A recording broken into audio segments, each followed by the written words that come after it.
It was Mr. Lagrosas who instructed you to transfer the funds to Mr. Go. Sir, I acknowledge that reply to Shoko's memo. As I told you a while ago, during the time that I answered the Shokos, I wasn't ready to name the personalities behind those referred accounts. It doesn't matter. You did not want to name Mr. Kim Wong, that's what you're saying. So you would lie and say it was Mr. Lagrosas who gave you the order. Ganun ba? Yes, Your Honor. We've been holding hearings here for about 4 weeks now, no?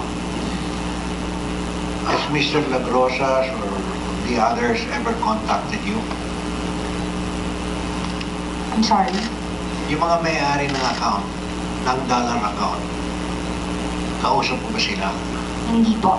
The only time that I met them, that was the first and last, nung nakausap ko po sila at napakilala sila sa akin sa Maitas. That's the only time po.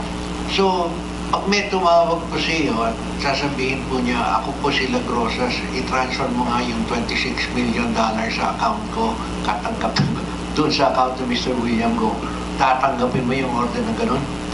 Hindi po, Your Honor. So you're now saying that it was not Mr. Lagrosas who gave you orders to transfer you to the account? Yes, Your Honor. Yes? Yes, Your Honor. It was really Mr. Wong who instructed me. Not Mr. Lagrosas? Yes, Your Honor. So you were lying to your own head office?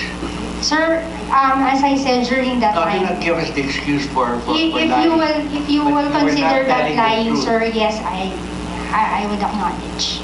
All right.